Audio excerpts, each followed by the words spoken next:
सुमन एक गरीब परिवार की बेटी थी। वो मेहंदी लगाकर दो चार पैसे कमा लेती थी। सुमन की शादी एक अमीर परिवार में हो जाती है। अचानक उसके जीवन में आता है एक मोड़, जहां सुमन के कंधों पर उसके ससुराल वालों की जिम्मेदारी आ जाती है। करवा चौथ का त्योहार भी आने वाला था। ऐसे में सुमन क्या करेगी? करवा चौथ कैसे मनाएगी? जानने के लिए देखते हैं मेहंदी ब्लाउज वाली का करवा चौथ। सुमन शादी समारोह में महिलाओं को मेहंदी लगा रही थी और मेहंदी ब्लाउज का डिजाइन बना रही थी। विकास की भाभी ने भी सुमन से मेहंदी ब्लाउज बनवाया, जो विकास को काफी पसंद आया। भाभी, आपकी मेहंदी ब्लाउज तो वाकई बहुत खूबसूरत है। कहाँ से बनवाई? किसी महंगे पार्लर का कमाल लगता है। नहीं देवर जी, ये मेहंदी ब्लाउज तो सुमन ने बनाया है सिर्फ 500 रुपए में। ओह, लेकिन ये तो बहुत खूबसूरत है।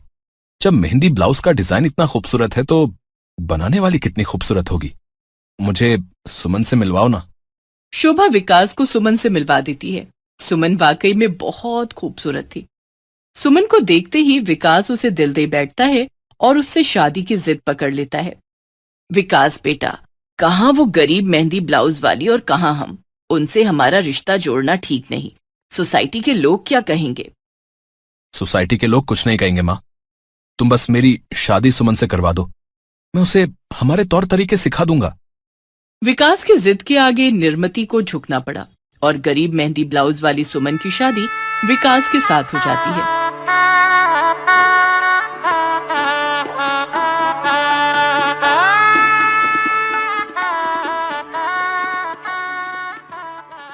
शादी के बाद, देखो सुमन बहू, अब तक तुम जो कर रही थी वो सब तुम्हें छोड़ना पड़ेगा। क्या छोड़ना पड़ेगा माँ जी? मैं समझी नहीं। इतनी भोली मत बनो। तुम मेहंदी ब्लाउज का काम करती थी ना।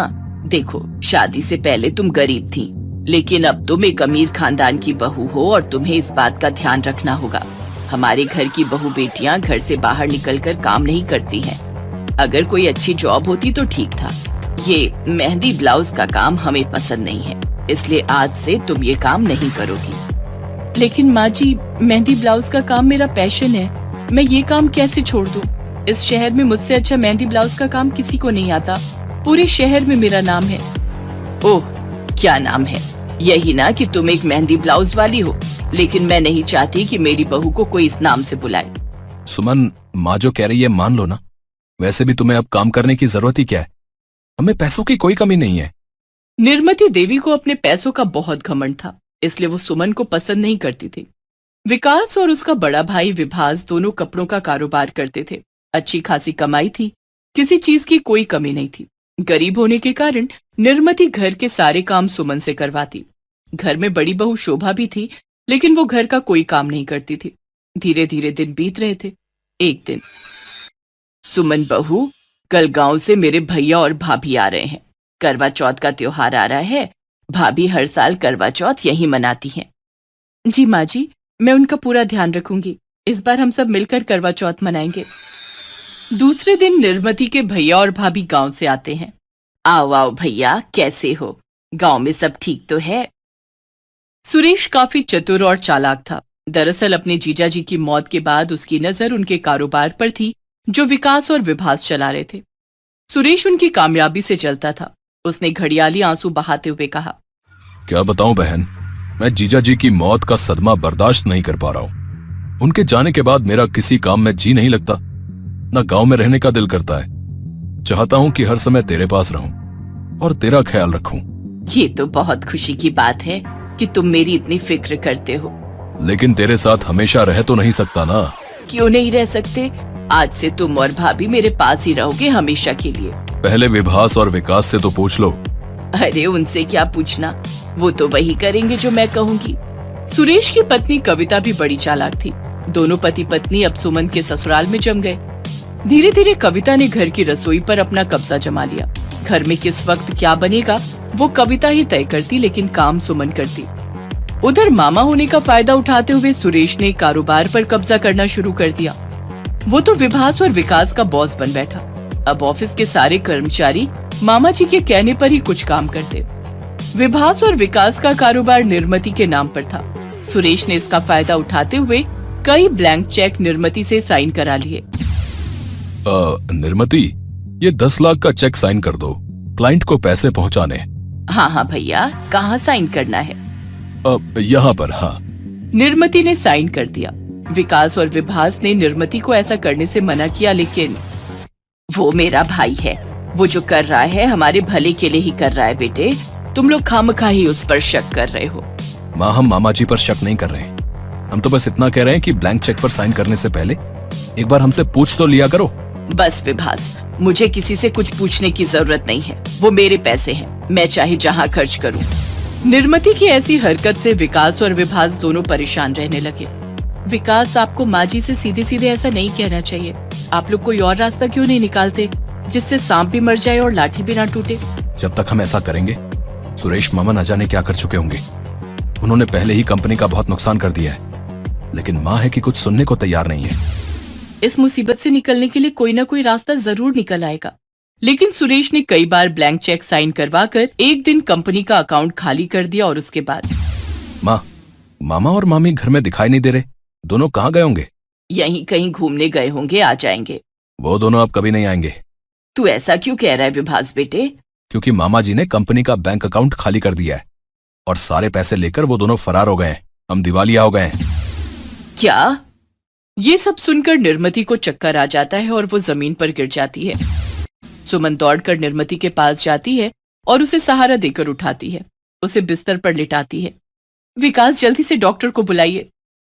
विकास फोन करके डॉक्टर को बुलाता है। डॉक्टर ने निर्मति का चेकअप किया।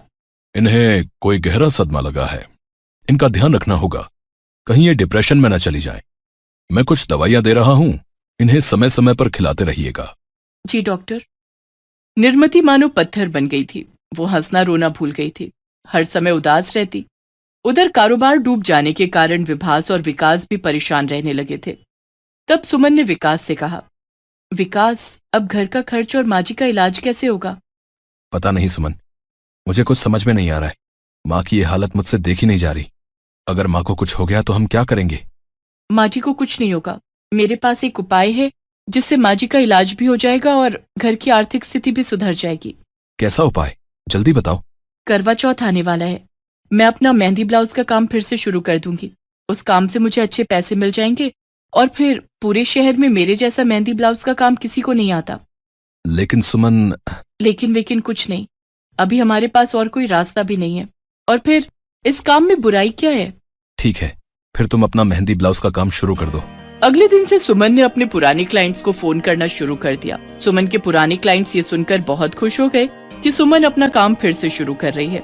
करवा चौथ का त्योहार आने ही वाला था। सुमन ने घर घर जाकर मेहंदी ब्लाउज बनाने का काम शुरू कर दिया। सुमन की बड़े बड़े पैसे वालों से जान पहचान थी, जहाँ से मेहंदी ब्लाउज के काम के लिए अच्छे पैसे भी मिलते थे। एक दिन मेहंदी ब्लाउज बनाने के लिए सुमन अपनी एक क्लाइंट के पास गई।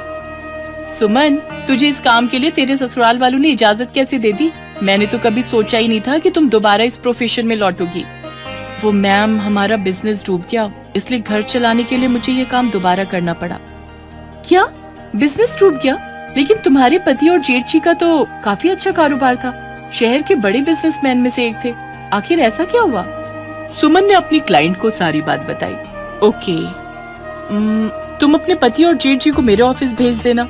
मुझे एक नए स्टार्टअप की शुरुआत करनी है। शायद तुम्हारे पति और जेठ जी मेरे बिजनेस में मेरे कुछ काम आ जाए। जी मैम, मैं कल ही उन्हें आपके पास भेज दूंगी।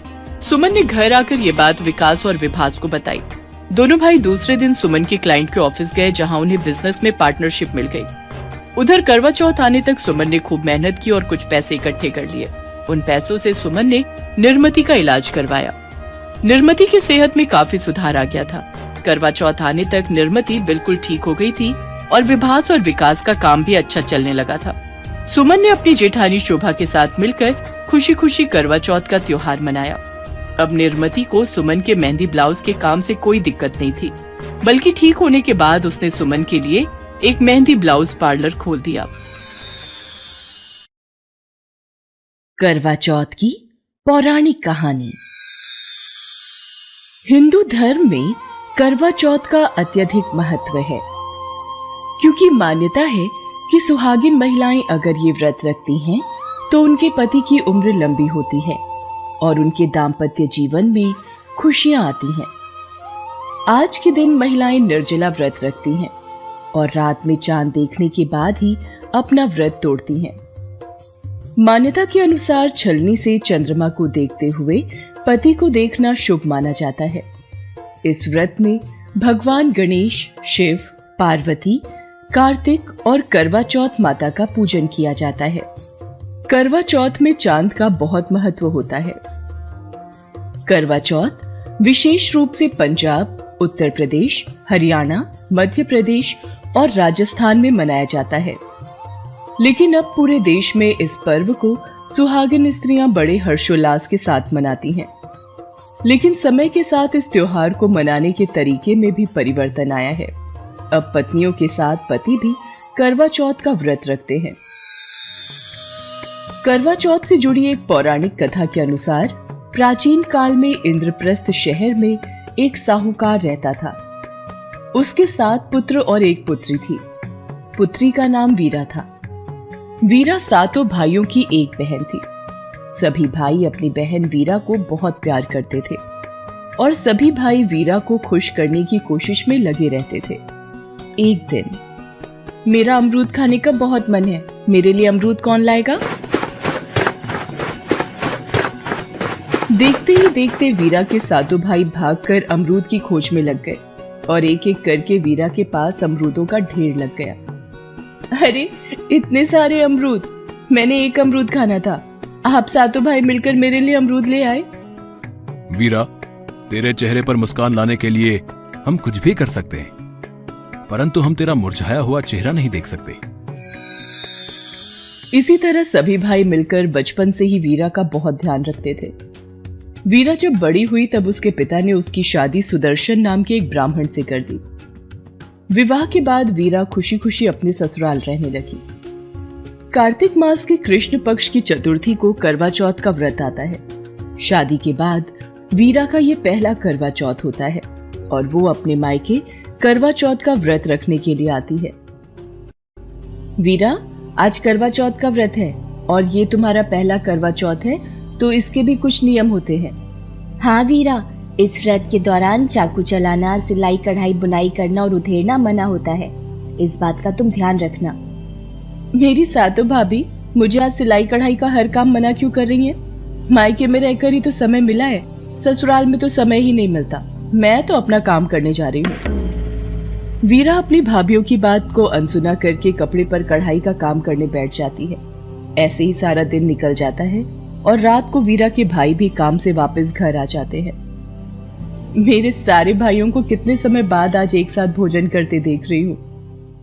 तो फिर सोच क्या रही है बहन वीरा, तू भी हमारे साथ खाना खा ले? नहीं भैया, आज मेरा करवा चौथ का व्रत है। भाभीयों ने बोला है आज मेरा करवा चौथ का व्रत है, तो मैं आज चांद को अर्घ्य देकर ही खाना खाऊंगी। वीरा की बात सुनकर भाइयों से अपनी भूखी बहन का हाल देखा न गया। उन्होंने एक तरकीब सोची। हम लोग अपनी बहन को इस तरह से भूखा नहीं छोड़ सकते, हमें ही कुछ करना होगा। मेरे पास एक तरकीब है, आप सब मेरे साथ आओ। सभी भाई घर से बाहर जाकर घास फूस इकट्ठा करके आग जला देते हैं और छलनी ले जाकर उसमें से प्रकाश दिखाते हुए वीरा बहन को आवाज लगाते हैं। बहन बहन, चांद निकल आया है, अब तू अर्घ्य देकर भोजन कर सकती है। क्या चांद निकल आया? आओ भाभीओ, आप सब भी चंद्रमा को अर्घ्य दे लो। ये तेरा चांद है जो तेरे भाइयों ने तेरे लिए निकाला है, अभी हमारा चांद नहीं आया। कोई बात नहीं, नहीं आना तो आप सब मत आओ। मैं तो चांद को अर्घ्य देकर भोजन करने बैठ रही हूँ। मुझे तो बहुत जोरों की भूख लग रही है। वीरा भाइयों के बहकावे में आकर अर्घ्य देकर अपने भाइयों के साथ खाना खाने लगती है। तो पहले निवाले में बाल आ जाता है, दूसरे निवाले में कंकर और तीसरे में ससुराल से फोन आ जाता है। क्या हुआ वीरा, भोजन से उठ क्यों गई? पता नहीं, भोजन के पहले निवाले में बाल आ गया, दूसरे निवाले में कंकड़, अब तीसरा निवाला खाने की इच्छा ही नहीं है। मुझे लगता है फोन बज रहा है। वीरा का भाई फोन उठाता है और घबराहट में वीरा से कहता है, वीरा तुम्हें जल्दी जाना होगा, दामाद जी की तबीयत अचानक बिगड़ गई है। मैं तभी बोल रही थी वीरा कि अपना करवा चौथ का व्रत खंडित मत कर, अपने भाइयों की बातों में मत आओ, पर तुमने हमारी एक नहीं सुनी। अरे अब बस भी करो, उसकी हालत तो देखो पहले, उसे ससुराल पहुंचने तो दो। पता नहीं दामाद जी की तबीयत को अचानक क्या हो गया। वीरा रोती रोती अपने ससुराल वापस चली जाती है। जब वीरा ससुराल पहुंचती है तो देखती है उसका पति पूरी तरह से पत्थर बना होता है। वीरा ने जितनी सुइयां कढ़ाई पिरोने में लगाई थी उतनी सुइयां उसके पति के सिर में चुभी होती है। हे माँ करवा चौथ, मेरे से भूल हो गई। मैंने अपनी भाभीियों की बातों को नहीं माना और अपने भाइयों की बातों में आ गई। मुझे क्षमा कर दो माँ। स्वामी, मैं आपको कुछ नहीं होने दूंगी। मेरी गलती की सजा आपको नहीं मिलेगी। मैं आपको ठीक करूंगी, चाहे मुझे कितना भी वक्त लग जाए। मेरा वादा है। वीरा, इन सब बातों का कारण हम भाई ही हैं, पर तू ये कठिन कार्य कैसे करेगी? मुझे माँ करवा चौथ पर विश्वास है। वो मेरी पुकार जरूर सुनेंगी और मेरे पति को ठीक कर देगी। करवा चौथ माता तो ममता की देवी है, इसलिए वो मेरा साथ जरूर देंगी और वही मुझे हिम्मत देंगी। वीरा के भाई उसे आशीर्वाद देकर वापस चले जाते हैं। वीरा को अपनी गलती का एहसास होता है और वो अपने पति के सिर में से उन सुइयों को हर रोज निकालती। इस तरह पूरा साल बीत जाता है और अगले साल फिर करवा चौथ का व्रत आता है। वीरा फिर सभी रीति रिवाज के साथ व्रत रखती है। वो जब अपने पति का सिर गोदी में रखकर सुइयां निकाल रही होती है तब बाहर करवे बेचने वाला आता है। लगता है करवे बेचने वाला आया है। गोली, तुम इनका ध्यान रखना, मैं बाहर से करवा खरीद कर आती हूँ। वीरा बाहर करवे खरीदने चली जाती है। गोली सुदर्शन के सिर को गोद में लेकर बैठ जाती है, पर उसके मन में खोट घर कर लेता है। कुछ ही सुई शेष रह गई हैं, इन्हें मैं निकाल देती हूँ। जैसे ही नौकरानी गोली आखिरी सुई निकालती है वैसे ही वीरा का पति सुदर्शन होश में आ जाता है और वो गोली को वीरा समझ बैठता है और जो वीरा थी उसे गोली समझ लेता है। इस तरह जो वीरा थी वो गोली बन गई और जो गोली थी वो वीरा बन गई। पर वीरा चुप रहती है और उस वक्त अपने पति से कुछ नहीं कहती। मेरे पति ठीक हो गए, मुझे और कुछ भी नहीं चाहिए। कोई बात नहीं, अगर वे मुझे भूल गए हैं, एक दिन इनको सब कुछ याद आ जाएगा, ये मेरा विश्वास है, और गोली का झूठ सामने आ जाएगा।